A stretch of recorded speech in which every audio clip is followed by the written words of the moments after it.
Vamos a entrar entonces a la última parte de nuestro curso bíblico que se llamó Profundizando la Palabra de Dios. En este caso, escogimos un evangelio, el evangelio según San Marcos, porque es el evangelio más corto de los 4 evangelios y también fue el primer evangelio escrito. Entonces, especialmente por esas 2 cuestiones, tomamos este evangelio. Y hoy estaremos viendo esta parte que es el capítulo final, que nos va a hablar precisamente de la resurrección de Cristo. Tiene 3 temas, 2 temas muy entrelazados, que es el sepulcro vacío y el mensaje del ángel. Y el segundo tema, las apariciones de Jesús resucitado. Así que está muy fácil. ¿De qué se trata el último capítulo del Evangelio? De la resurrección de Jesús. Y nos quedamos con esta idea del sepulcro vacío, del mensaje del ángel y de las apariciones de Jesús.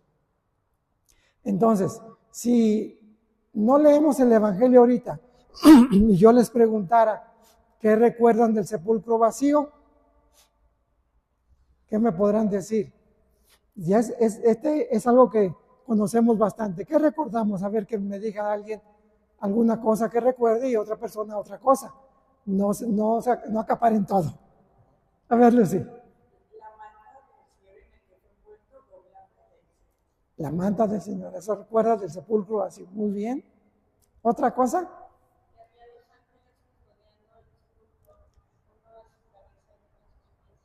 Que había 2 ángeles custodiando el sepulcro.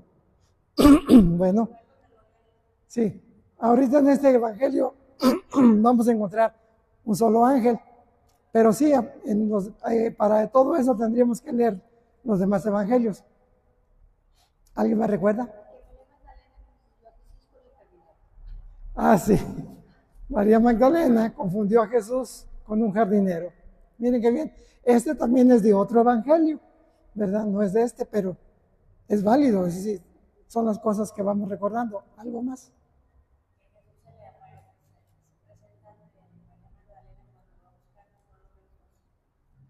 Y no lo reconoce María Magdalena.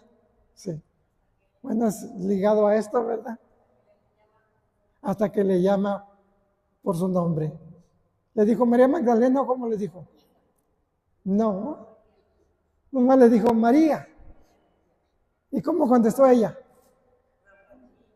Rabuní, que significa maestro. Otra cosa que recuerden. La piedra movida. Si no, ¿cómo iban a entrar, verdad? Los guardias dormidos. Sí.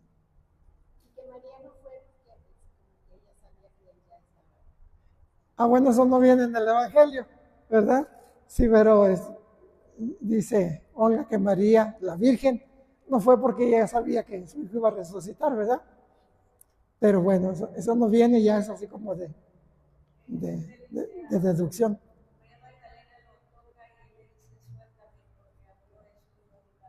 Sí. ¿Algo más que recuerden del sepulcro?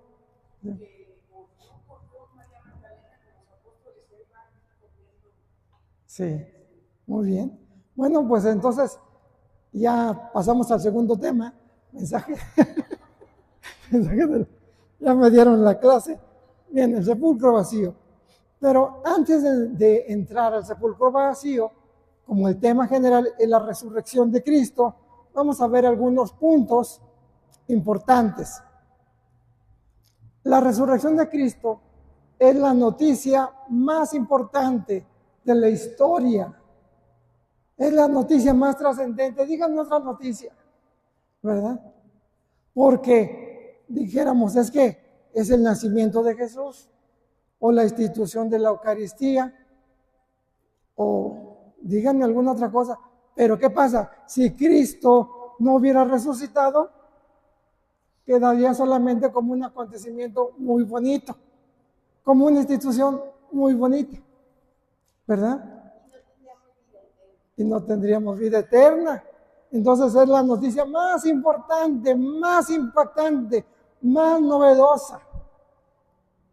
Segundo punto, antes de él nadie había resucitado. Esto también es importante. Había personas que habían vuelto a la vida, porque mismo Jesús resucitó. ¿A quién resucitó Jesús? A Lázaro. ¿A quién más? A una niña que le dijo Talita Cum, la hija de Jairo, ¿verdad? Y también a la viuda a la hija de la viuda de Naín. Sí, de la viuda de Naín, ¿se acuerdan? Naín es un pueblecito. Entonces, pero también en el Antiguo Testamento, ¿ustedes recuerdan de alguna resurrección?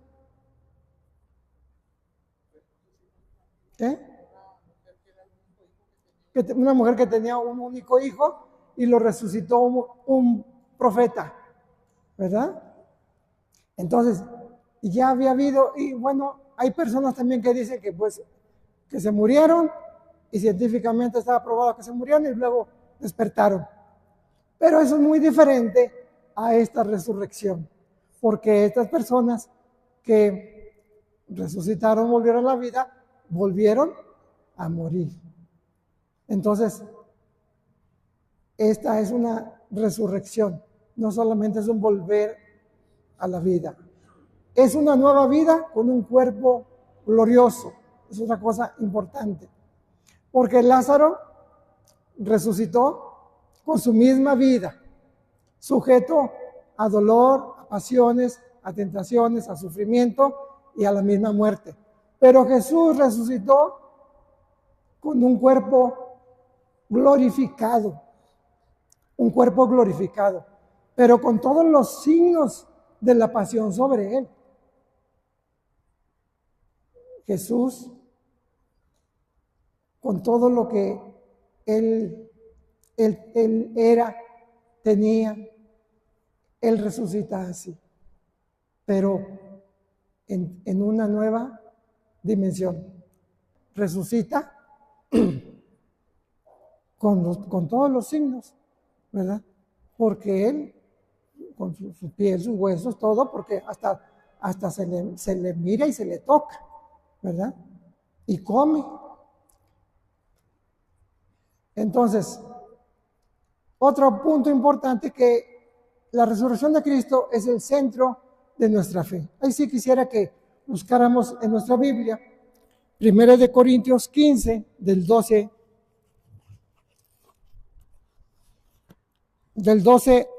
al 20.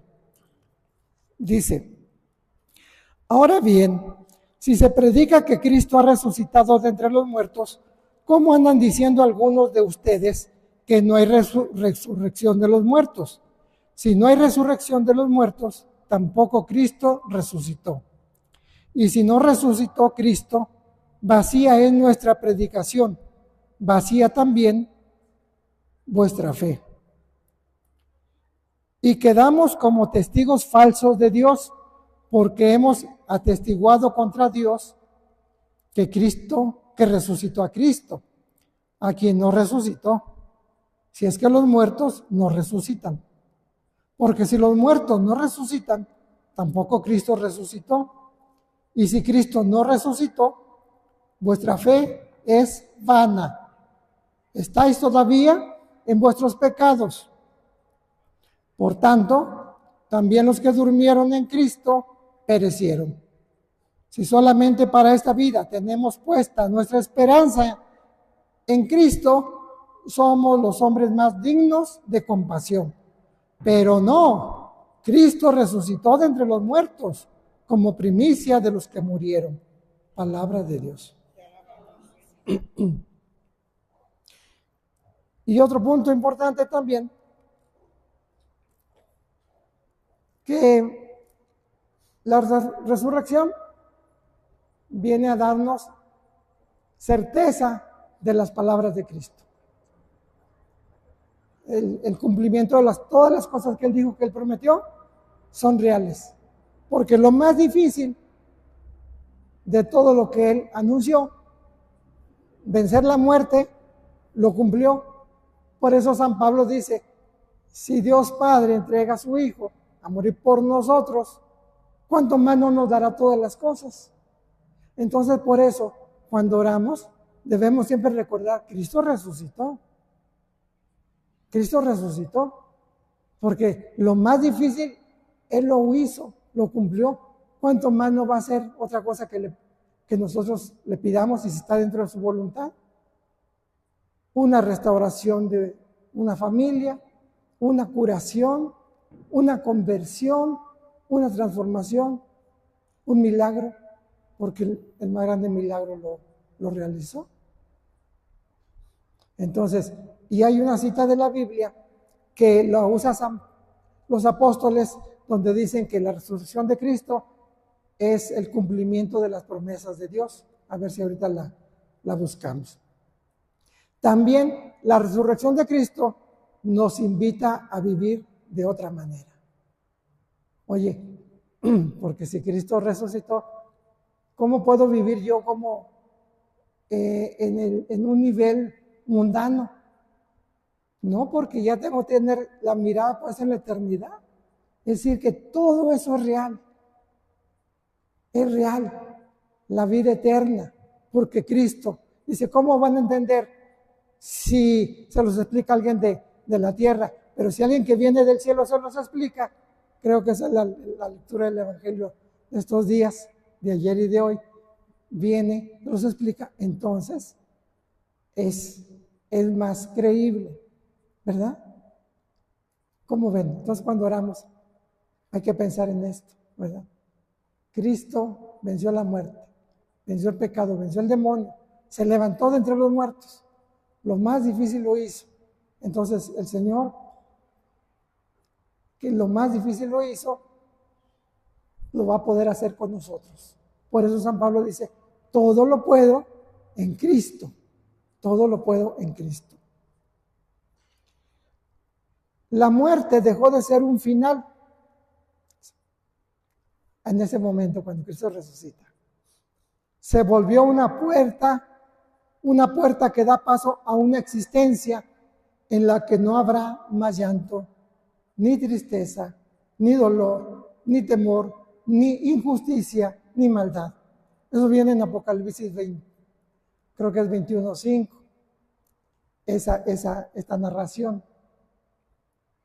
Entonces, y esto es el cielo. Dice, da paso a una existencia en la que podremos ver a Dios tal como es. Es lo primero, porque San Juan 17:3 dice, la vida eterna es que te conozcan a ti, Dios verdadero, y a tu enviado Jesucristo. Esa es la vida eterna. Es decir, que a Dios necesitamos toda una eternidad para conocerlo. No es suficiente con los años que vivimos aquí. Entonces, por eso es Dios, es un atributo de Dios, que la eternidad. Dios es eterno. Y en un solo encuentro no podemos conocer toda su grandeza.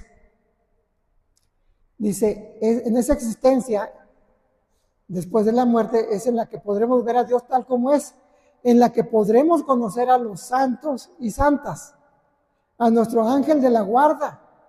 Fíjese que siempre anda contigo para todos lados, lo vas a poder conocer, saludar, agradecer.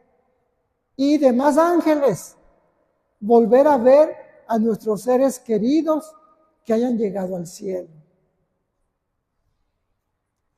Qué bonito. ¿A qué santo quisieras encontrarte primero allá? A San Francisco. ¿Eh? Al Padre Pío. A Santa Rita. Tú, a San Ignacio de Loyola. ¿Eh? A San José.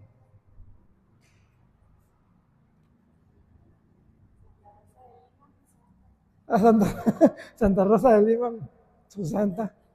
Laura. Sí, eso lo vas a ver, sí, lo vas a ver ahí porque ahí está, ¿verdad? Pero ¿algún santo?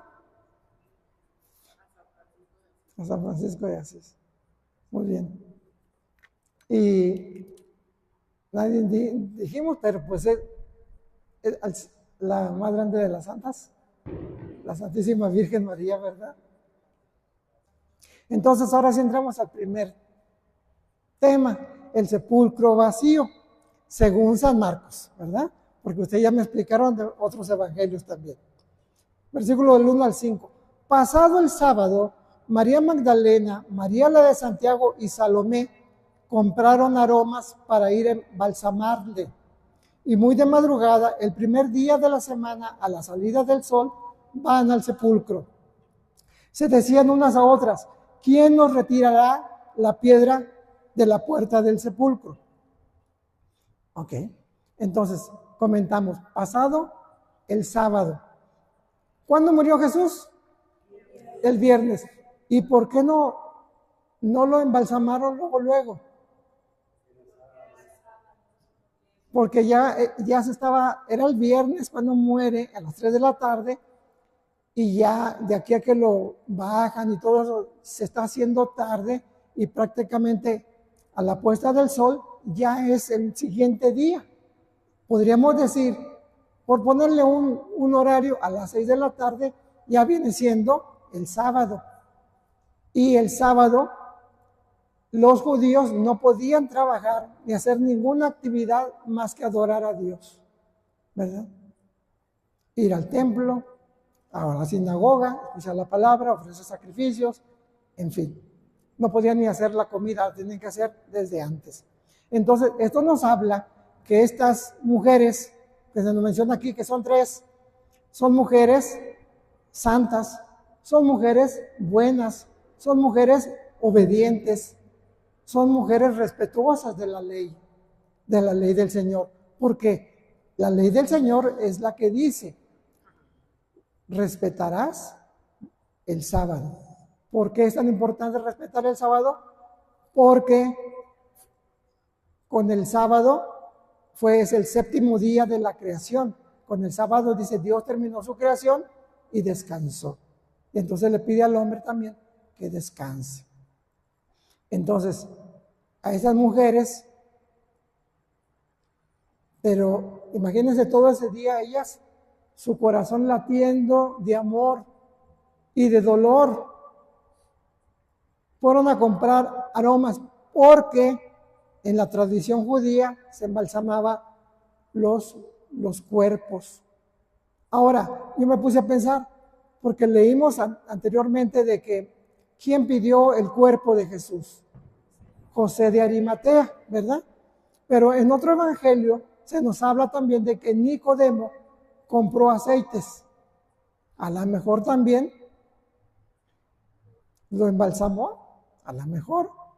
No sabemos porque eso no viene ahí. Compraron aromas para ir a embalsamarle. ¿Cuánto costaban esos aromas? Esos perfumes, esos aceites, quién sabe, a lo mejor no eran muy baratos, pero no les importaba, porque eran mujeres que habían conocido a Jesús y lo amaban. No les importaba gastar, darle, reconocerlo, honrarlo. Bueno, y dice, muy de madrugada, el primer día de la semana. ¿Cuál es el primer día de la semana? El domingo. Entonces, los almanaques debieran comenzar con domingo, ¿verdad? Hay unos almanaques que comienzan con el lunes, pero deben comenzar con el domingo porque es el primer día de la semana. Entonces, por eso la iglesia celebra la victoria de Cristo el domingo, ¿verdad? El domingo. Por eso el domingo es la asamblea eucarística, la principal asamblea de nuestra iglesia. El primer día es el día de la victoria de Cristo. A la salida del sol. Quiere decir que es muy de madrugada, cuando está todo muy oscuro y está apenas entrando la luz. Por eso a Cristo también se le reconoce como el sol que nace de lo alto. ¿Han leído esa frase? Viene en San Lucas. En San Lucas, en el capítulo 1, dice, este es un cántico que se reza todos los días en el laudes. Dice, por la entrañable misericordia de nuestro Dios, nos visitará el sol que nace de lo alto, para iluminar a los que viven en tiniebla y en sombra de muerte. ¿Verdad? Y es Cristo, el sol de justicia, el sol que nace de lo alto, que viene a irrumpir a las tinieblas del pecado, a las tinieblas del demonio. Viene Jesús a vencer, a iluminar. Entonces, ese primer día, a la salida del sol, cuando ya pasó el Sabbat, van las mujeres, van al sepulcro.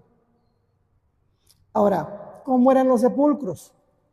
Bueno, sobre todo los sepulcros de la gente rica, eran como cuevas que las armaban en las montañas o a las orillas de una montaña. Eran cuevas, pero eran espacios grandes donde cabían varias personas. ¿Sí? Por eso ellas iban ahí, se iban a meter las tres. Nosotros vemos también que entró también Pedro y Juan, ¿verdad? Bueno, ahí y ahí está la plancha o donde se ponen al muerto. Y este sepulcro, que su dueño era José de Arimatea, un hombre rico, pues me imagino que estaba muy bien diseñado y tenía una rueda, una piedra, como si fuera una rueda de molino, muy pesada, y dicen los historiadores que le hacían como un caminito, un carril, ¿verdad? Para rodar la piedra, entre varias personas. Entonces, ellas, que eran tres, sabían que era muy pesada. No iban a poder las tres. ¿Ustedes, tres hermanas, pueden mover una banca de estas? ¿Tres? ¿Sí, verdad que sí pueden? Pero si las ponemos dos bancas, una encima de otra, yo creo que ya no se puede, ¿verdad? Imagínense cuánto pesaría. ¿Quién nos retirará la piedra de la puerta del sepulcro?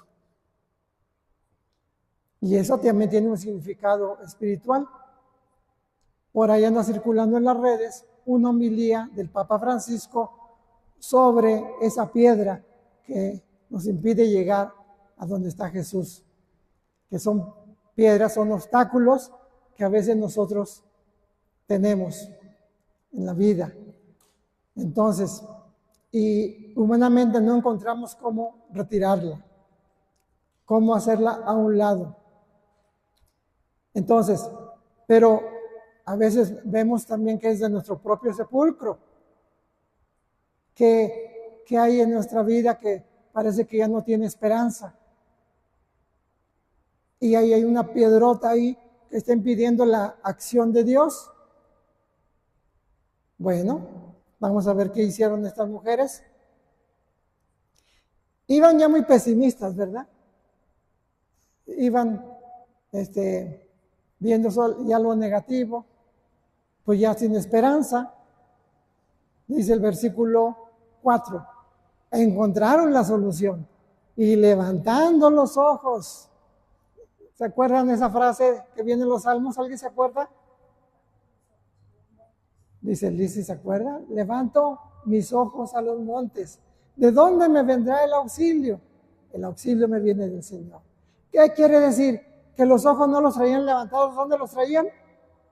Agachados, viendo sus capacidades, viendo su carencia, deprimidas, llenas de tristeza.